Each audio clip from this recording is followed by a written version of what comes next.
أعوذ بالله من الشيطان الرجيم بسم الله الرحمن الرحيم أعوذ بالله من الشيطان الرجيم بسم الله الرحمن الرحيم. A dúpẹ́ fún Ọlọ́run. Alhamdulillah. Àwa tọrọ gẹ́gẹ́ fún gbogbo àrùsí Ọlọ́run tó ń sì sípò padà. Ọbẹ̀ látẹ̀rí ànábì wa Ádámà. Alayhi salatu wa salam. Tóbi dé ànábì wa Muhammad. Sallallahu alayhi wa sallam. Wal muslimin wal muslimat. Wal mu'minina wal mu'minat. Amina. Àtọ̀nàgbà tí ó gbá àgbà ló kú lọ ọlọ́ba amójúkó láì fi wọn. Amina. Bá a dá ẹsẹ̀ wọn jù wọ́n. Àmín. Kọ́ láì ní sí ìwọ Ọlọ́run. Amina. Gbogbo àyẹ̀ni àti àǹbẹ̀ lórílẹ̀ ọlọ́ba àfisọ́ rẹ̀ sọ. Amina. Wá ọlá bẹ́ẹ̀ wá ká náà kúnná ẹni rẹ̀. Amina. Òfisọ́ rẹ̀ sọ gbogbo aláàpọ̀. Àmín. Ọlá àjẹ́ kan oṣù rẹ̀. Amina ya Allah. Afa Abdul Basit. Ayakunla. Ọ̀rọ̀ wa yóò dá lérí pé bóòlù yẹn ṣe fẹ́ dẹni Ọlọ́run. Fẹ́ni tó bá wù. Bóòlù yẹn ṣe lè dẹni Ọlọ́run. Fẹ́ni tó bá fẹ́. Ẹni Ọlọ́run tẹ̀ ń wò yìí. Ọ̀nà ọ̀hún ni láti dẹni Ọlọ́run. Bí ẹ̀ bá fẹ́ dẹni Ọlọ́run kì í ṣe ọ̀nà níra. Torí pé bí ẹ̀ bá ti lè dẹni Ọlọ́run, ó tọ̀hún ti dọ̀kọ̀ oṣó. Bí ẹ̀ bá ti lè dẹni Ọlọ́run, ó tọ̀hún ti dọ̀kọ̀ àjẹ́. Bí ẹ̀ bá ti lè dẹni Ọlọ́run, ó tọ̀hún ti dọ̀kọ̀ èmèrè. Bí ẹ̀ bá ti lè dẹni Ọlọ́run, ó tọ̀hún ti dọ̀kọ̀ lẹ́bọ lóògùn. Bí ẹ̀ bá ti lè dẹni Ọlọ́run, àwọn ẹni Ọlọ́run ọba gan fún alára rẹ̀ wọ́n máa sábà ń tọ̀hún. Ìdí eléyìí ẹni ọba wù láti fẹ́ dẹni Ọlọ́run. Lẹ̀kùn Ọlọ́run tẹ̀ ń wò yìí ó sílẹ̀. Lẹ̀kùn ilé Ọlọ́run ó wà ní sísílẹ̀ kò tí. Ẹni ọba ti ń kan lẹ̀kùn ẹ̀ yóò sì máa ṣí fún wọn. Ó wá kù sọ́wọ́ àwa tá a bá fẹ́ dẹni rẹ̀ lásìkò tó bá wù wá. A lè wò pé àárọ̀ ló wù wá láti fẹ́ máa fi wá Ọlọ́run pa fẹ́ dẹni rẹ̀.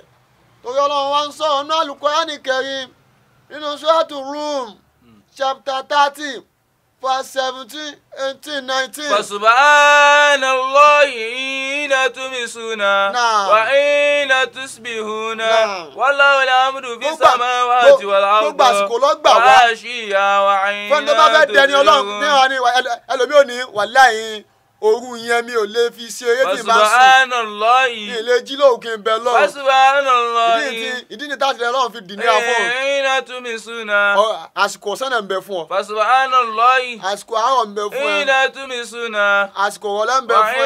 hina tusbihuna. Àsìkò alẹ́ ń bẹ fún ẹ. wallahu alhamdu fis Ọlọ́run samawati tó wal lò ardi. òun ló làárọ̀. Wa ashiya. Ọlọ́run tó láàárọ̀ òun ló wa lọ́sàn. hina tusbihuna. Ọlọ́run tó lọ́sàn òun ló ní ìrọ̀lẹ́. Yukhrijul hayya minal Ọlọ́run tó mayyiti. ní ìrọ̀lẹ́ òun ló lálẹ́. Yukhrijul mayyita Torí minal hayyi. àsìkò tó o ti dẹni Ọlọ́run yìí Wa òkú ní ila ẹgbà yẹn. ba'da mawtiha. Tó bá ti dẹni Ọlọ́run ti dá Wa láàyè. kadhalika Torí Ọlọ́run tẹ̀ ń tukhrajun. wò yìí máa ń yọ òkú jáde látara àlàyé. Yukhrijul hayya minal Ànábì wa mayyiti. Ibrahima Alayhi salatu wassalam. àlàyé ni.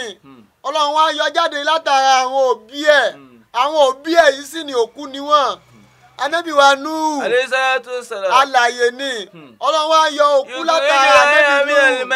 Àwọn wo lò kú? Wa yukhrijul Òun làwọn mayyita ará ilé minal tí wọ́n hayyi. gbà fún. Wa ila ba'da mawtiha. Àsìkò tó bá wù ẹ́ lọ́wọ́ lè mú Wa kadhalika tukhrajun. láti fi wá Ọlọ́run.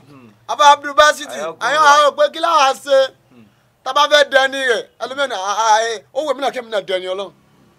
Gbólóhùn tó wí láti fi dẹni Ọlọ́run tá à ń sọ yìí gbólóhùn yẹn tó fúyẹ́ lẹ́nu ni tó wá wù oníṣẹ́ gbólóhùn yẹn ó fúyẹ́ lé ahọ́n iṣẹ́ rẹ̀ wá ga gbólóhùn yìí náà lọ́wọ́ à ń sọ inú Al-Qur'ani Karim inú Suratu Taha chapter 20 verse 14. Innani ana Allahu. Naam. La ilaha illa anna Naam. fa'buduni Naam. wa aqimi salata lidhikri. Chapter 20 verse 14. Innani ana Allah. Ní gbólóhùn náà wà ní Al-Qur'ani Karim. Innani ana Allah. Gbólóhùn tó sì tó fi dẹni Ọlọ́run náà La ni. ilaha illa anna Naam. fa'buduni wa aqimi salata lidhikri. Gbólóhùn yìí tó bá ti lè ṣe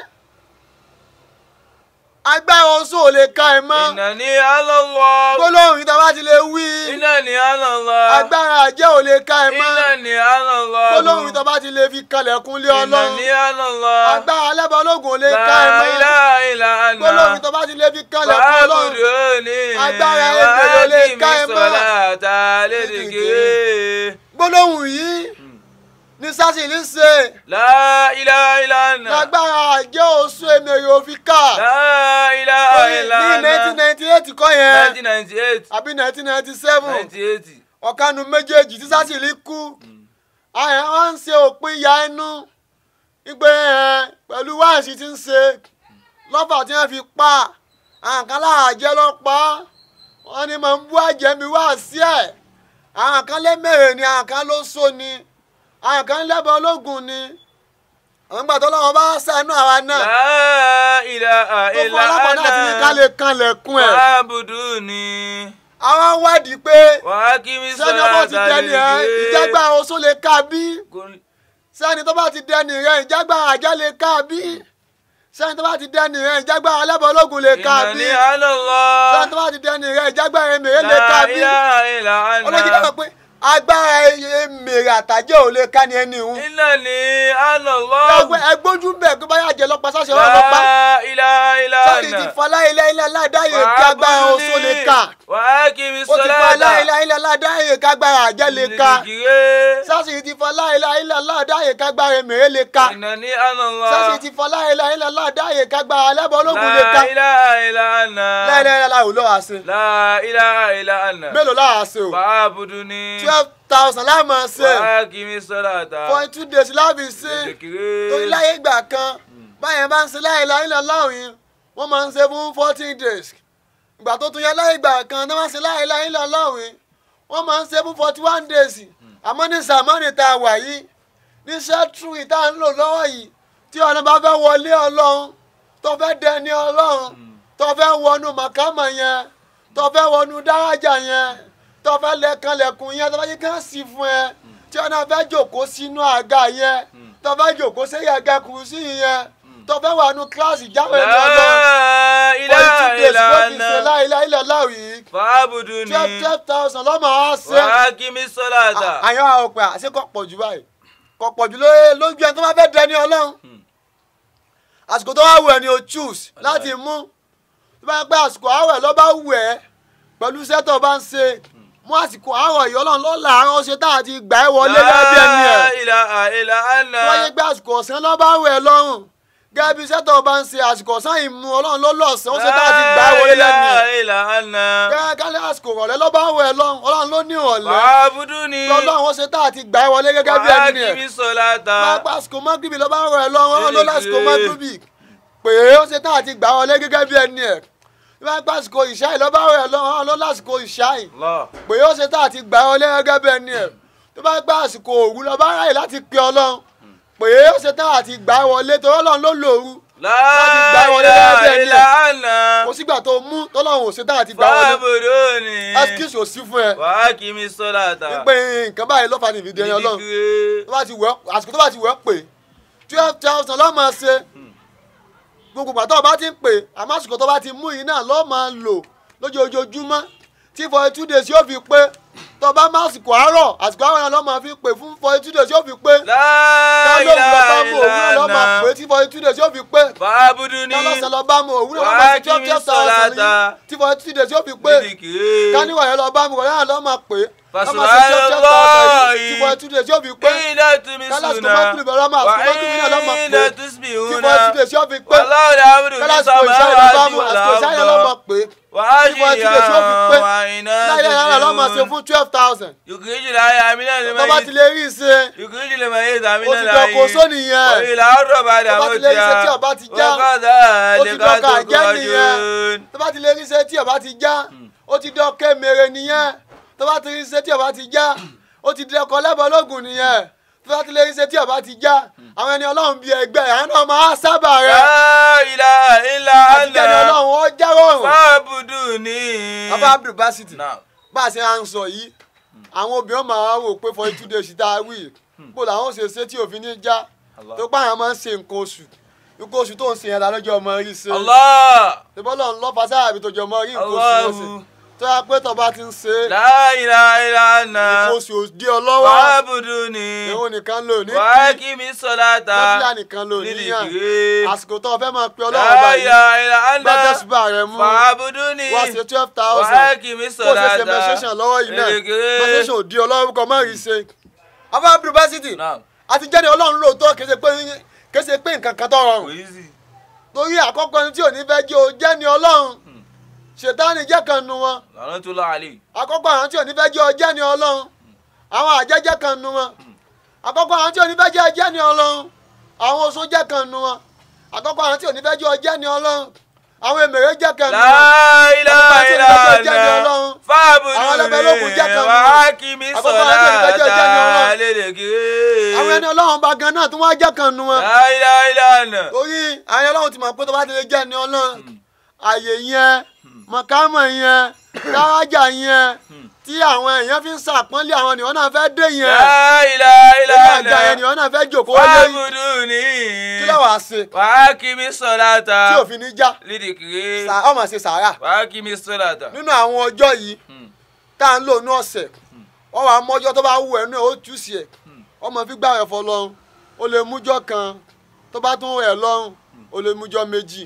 àwọn àwẹ̀ tó máa ń gbà yìí wọ́n máa sọ fọ́lọ́run pé àwẹ̀ tí ń gbà yìí ń gbà lérí àdúrà tí ń ṣe yìí kọ́ mọ́ bá fi jáde ilé dẹni rẹ ni sàárà tó bá ń ṣe yìí wọ́n máa sọ fọ́lọ́run pé sàárà tí ń ṣe yìí fa'buduni wa aqimi wọ́n bá fi jáde ilé dẹni rẹ ni tó ń tọ̀ bá ṣe sàárà lẹ́yìn láyé láà 12,000 tó ń ṣe yìí fún 42 days yọjà illallah. àwọn àjòjọ jà la ilaha àwọn oṣoojọ jà la ilaha illallah. sètáni ọjọ jà la ilaha lábọlógún ọjọ jà la ilaha èmi lọjọ jà la ilaha àwọn ọlọ́run tí a ti wà nínú ilé ìgò nífẹ̀ẹ́jọ́ wọlé la ilaha sàrà àtàwọn tó máa ń gbà yìí ọlọ́run máa fi dáàbò bo àdúrà náà fa'aqimi salata gbogbo tí wọ́n máa síláàbí tádùá náà fi já ọlọ́run máa là ń bẹ̀ yọ máa là ń bẹ̀ àtàwọn tó máa ń gbà yìí òun náà máa fi gáàdì ẹ náà máa fi là ẹ tádùá yóò fi ní já tó bá ti wá ṣe pé 42 days tí ọ̀já ó ti wà nù class 1 wọn láti jẹ́ kan náà ẹni ọlọ́run tó bá tún á wẹ̀ kó promote ara ẹ láti class 1 kan bọ́ sí class 2 ó tún wá tún ṣe fún 42 days tí ó class 1 bá ti rẹ̀ ẹ́ lọ́rùn ó kú àtọ́lọ́run nìyẹn àmọ́ ìjẹ́ ni ọlọ́run ò lópin tó bá ti wà nù class 1 agbára àjẹ́ ò lè ká ẹ mọ́ gẹ́gẹ́ bá já agbára àjẹ́ ò ṣe kásásì tó yẹ gbọ́dọ̀ ọlọ́pàá sásì ni tó bá ti wà ní class 1 agbára oṣó ò lè ká ẹ mọ́ gẹ́gẹ́ bá agbára oṣó ò ṣe kásásì tó yẹ gbọ́dọ̀ ọlọ́pàá sásì ni tó bá ti wà ní class 1 agbára alábọ́lógún ò lè ká ẹ mọ́ gẹ́gẹ́ bí agbára alábọ́lógún ò ṣe kásásì tó yẹ gbọ́dọ̀ ọlọ́pàá sásì ni tó bá ti wà ní class 1 agbára èmèrò lè ká ẹ mọ́ gẹ́gẹ́ bá agbára èmèrò ṣe kásásì tó yẹ gbọ́dọ̀ ọlọ́pàá sásì ni tó bá wù ẹ́ láti ní kó promote ara ẹ̀ ó tún wá tún ṣe ó tún wá tún 42 days yóò tún ṣe pẹ̀lú gbólóhùn la ilaha illallah la ilaha illallah fún àsìkò tó bá wù ẹ́ fún 42 days yìí àwa wí ni pé ẹ̀yìn ráyè ní àsìkò tó fi ráyè yẹn fi pé ọlọ́run ló ní àsìkò tó bí suna àsìkò ọlọ́run ló láyè yẹn wàhíìnà tó sì bí wọn ọlọ́run ló lásìkò yẹn ọlọ́run lè amúdú fi sábà tó làwọn gbólóhùn yẹn ọlọ́run ló ní àṣìyàn inú ló tọ́ fẹ́ wọ̀ ọlọ́run ló ní wàhíìnà tó sì wọ́n tó ń pẹ́ ọlọ́run ló ní ìkújù láyà mí lè lùmọ̀ yìí màkàmà yẹn ọlọ́run ló ní ìkújù lè mọ̀ yìí tàbí ní dájà yẹn ọlọ́run ló ní àgbàdo fẹ́ jòkó sí ọlọ́run ló ní àlíkà tó kọjú láìláì lọ́run ní ìnàní àná lọ wọ́n ti ṣe agbára ẹni àpò lè ká láti ní ọ̀rọ̀ ayọ́dà lérí pé béèyàn ṣe lè dẹni ọlọ́run la ilaha illa ana fa'buduni gbàgbà oṣù òfin ní káyàn wa aqimi salata gbàgbà àjẹ́ òfin ní káyàn lidhikri gbàgbà ènìyàn òfin ní káyàn wa aqimi gbàgbà salata alábọ́lógún òfin ní káyàn lidhikri káyàn ọlọ́run náà òfin lè dúkòkò mọ́ mẹ́ òfin lè dúkòkò mọ́ mẹ́ aláìlọ́lá ló ṣe la ilaha illa 12,000 fún 42 days sàmánì tá a wà yìí sàmánì 42 days ló fi pe ọlọ́run ìwọ náà fi lè wọnú yàrá yẹn ìwọ náà fi lè dẹni ọlọ́run ọlọ́run dákun gbogbo àtà bá ń pè ẹ́ dákun máa dá a lóhùn bàtà bá ń kanlẹ̀kùn yẹn dákun máa sí fún wa kọ́ ọ láì ní sí ọlọ́run gbogbo ẹni yẹn ìwà tí wọ́n wù tó fi ní wọ́n ní jẹ́ ni ẹ̀mọ́ ọlọ́run dákun má yẹ kí wọ́n wù gbogbo àwọn tó wá fẹ́ dẹni ìyẹn ọlọ́run gbogbo àwọn bá ti ń pè wọ́n ọlọ́run máa sí ẹ̀kún rẹ fún wọn kọ́ ọ láì ní sí ọlọ́run. La ilaha illallah la ilaha illallah. gbólóhùn tá a sì ní ẹni ẹ̀sùn wa ni wọ́n bí káyọ̀ wọ́n bí ní láti àmì àsìfúnná wa sálámù ala al-mursalin walhamdulillahi rabbil alamin.